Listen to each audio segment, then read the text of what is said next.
this lovely bee tarot. I hope it shows up nicely for you. And it is freshly, it is not even unwrapped, so this is no joke. And like I said, I flipped through the deck in the store. I hadn't heard anything about it, but it's a fairly new deck. We're just going to get our wrapper off carefully. We'll see what we got. It seemed to have a really nice guidebook in it, a nice little box.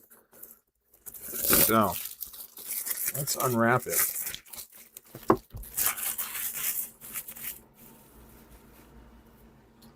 So yes, the Bee Tarot by Christopher Hughes, and the art is by Nadia Turner. This is a Llewellyn publication. Copyright 2024. So I think it's a fairly new thing in the world. Let's see. Here's the wonderful back. And I'll read it for you. There's a old British adage, ancient British adage on the back as a quote. Ask the wild bee what the old druids knew. I love it. And it says, follow the keeper's journey into the magical world of bees. Through 78 cards buzzing with divinatory energy, best-selling author Christopher Hughes explores the symbolic relationship between bees and humankind.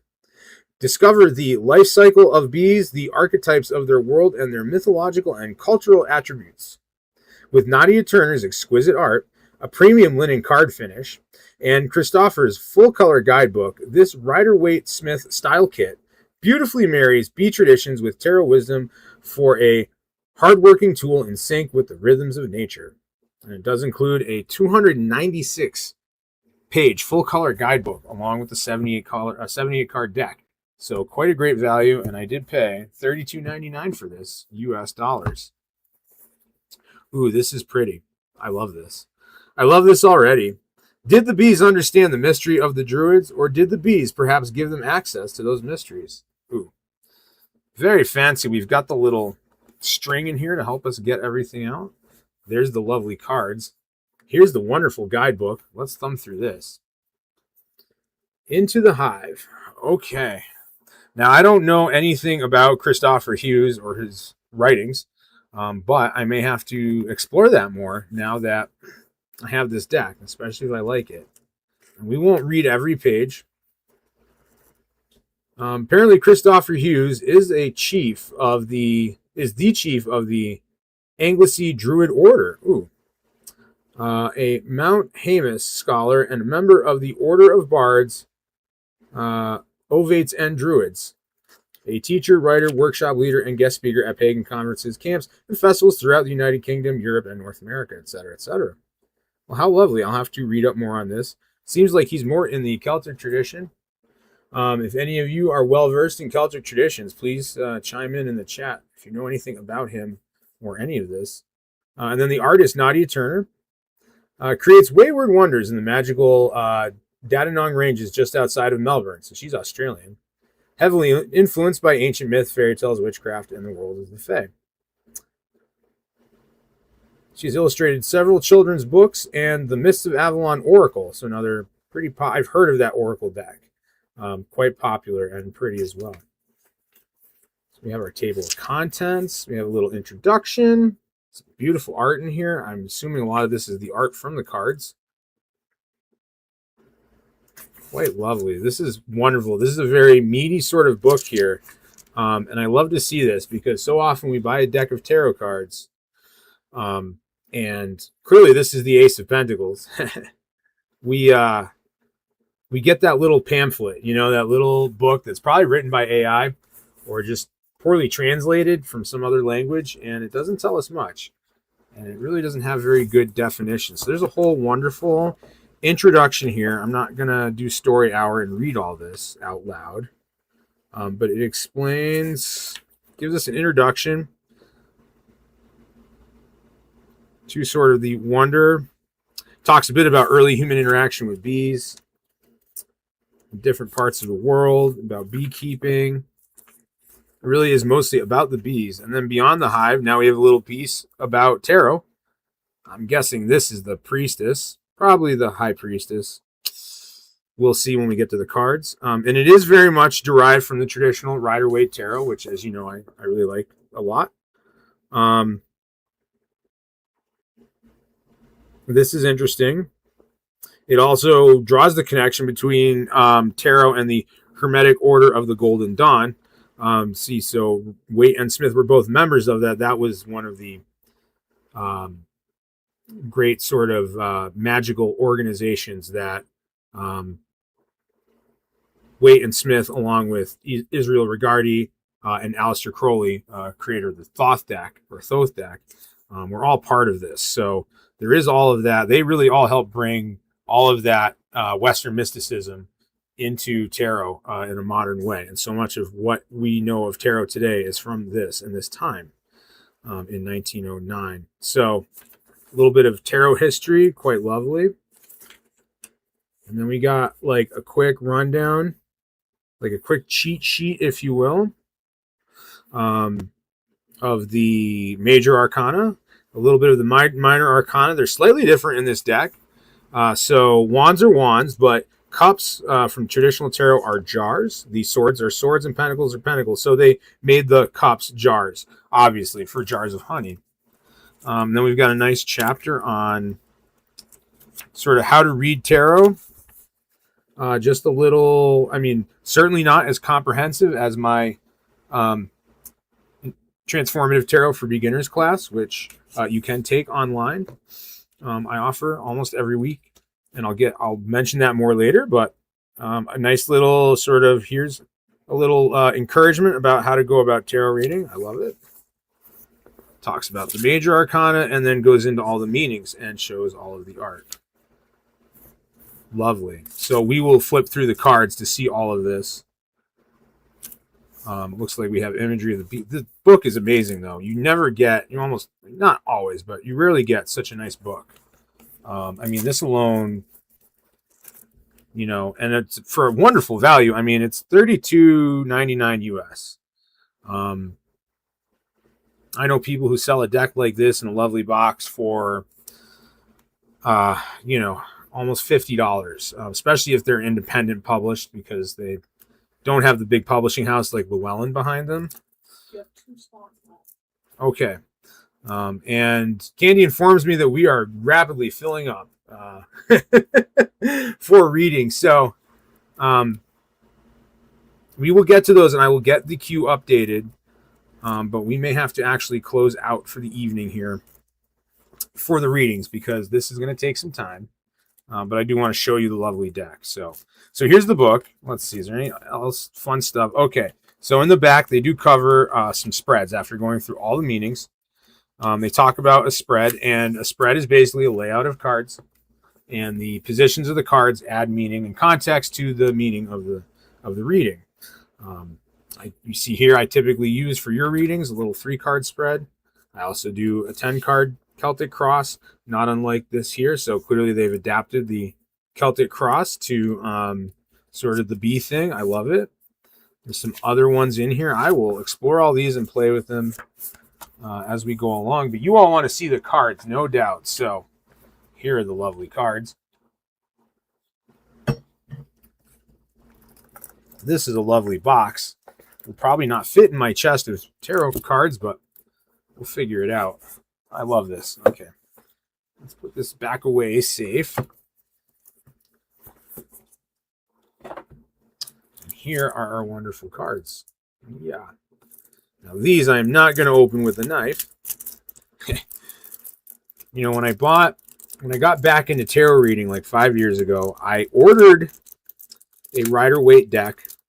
Proper U.S. Games published one, not a knockoff. And they sent it to me, and a bunch of the cards were marked. And I don't mean like in a small way. They were like creased, even though the package was undamaged. And I was like, oh, man. And I sent them a picture. I got it through Amazon. And I swear, I thought, you know, I figured a bunch of the cards, there was like 6 or 8 cards, were pretty wrecked up. And I thought for certain they would just be like, oh, we'll send you a new deck. Send this one back if you want. No, they wanted me to take pictures of the individual cards and send the individual cards back to them, and they were just going to replace the individual cards.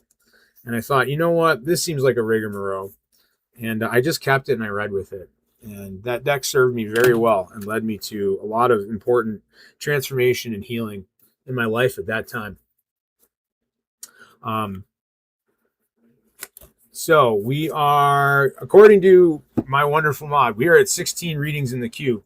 I don't have them all on the screen yet, but we are actually going to have to close out the readings for tonight. So we will switch to the closed status for this. Thank you all so much. I had a feeling we'd queue up like this just because we're taking some time with the deck unveiling. I did kill the list, so we are good with that. And let's go through the cards real quick. I won't probably go through every one, but it starts with the majors. Actually, let's do this. I can get you in a little closer. There we go. And I can even do this. Mess around with this a little bit. Make this bigger. There we go. Much better. Much better. That way, I think you can see these a little better this way. So we start with the major arcana, the trumps of the tarot. So the Fool, traditionally the Fool, this would be the Keeper. And this art is lovely, and the cards are, this deck is not creased up or wrecked up at all. I love it. It's a perfect size, big enough that you can see the art, but not so big that you can't shuffle it. I really like that. They are paper coated cardstock, so, you know, same quality as like some good playing cards like US Games might publish. Love Llewellyn products. They make some great stuff. So, yeah, so here's the Keeper. So the Keeper is the Fool. I love it. And is clearly acting a fool, not wearing their headgear to keep the bees out of their face. But again, free, open, without a care in the world. I love it. And then we go on to the Magician.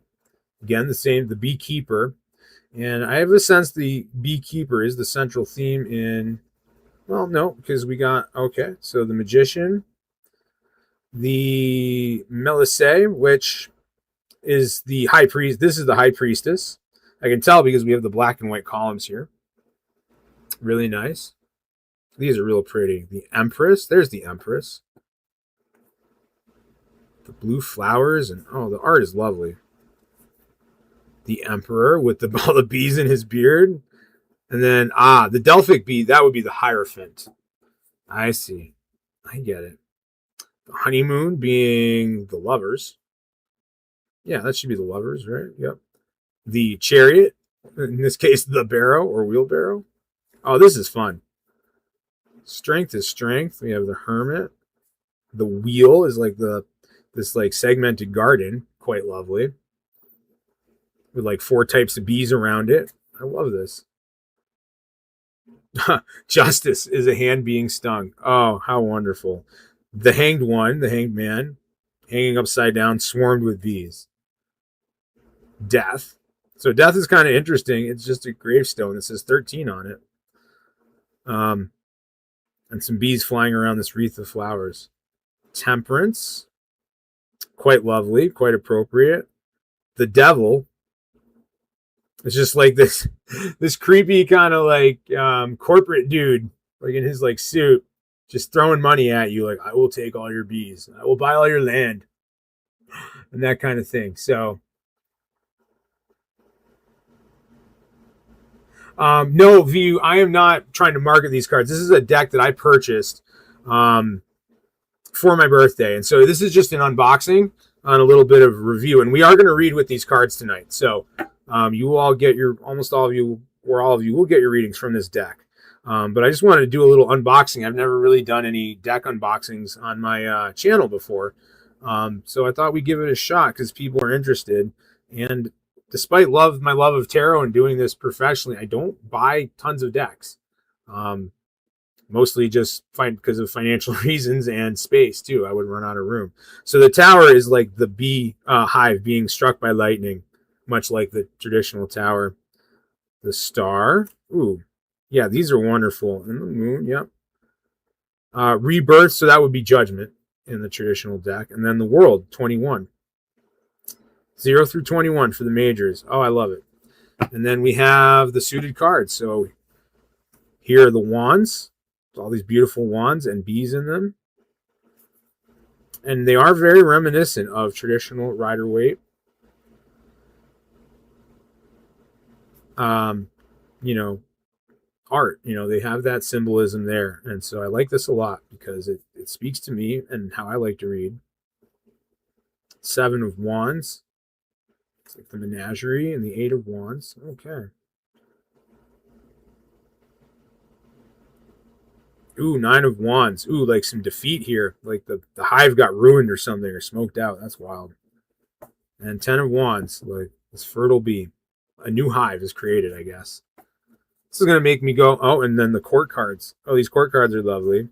The princess, the prince, the queen, and the king. So this would be like the page and the knight. That's an alternative for court cards you see in a lot of decks. Instead of the page and knight, we get the princess and prince, and then the queen and king. And then we're on to the jars, and the jars are quite lovely. 3 of jars here, 4 of jars. Yep.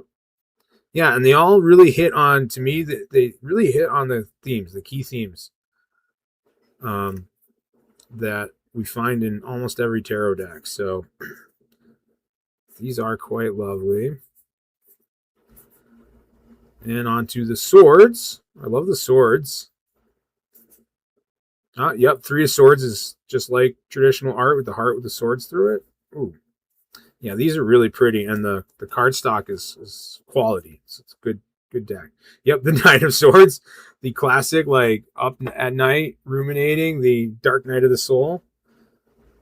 And then 10 of Swords, like the completion of a thing. Wow. And then our court cards, and then on to the Pentacles. Some wonderful bread and honey. The 2, the 3, yep. Okay. The 7.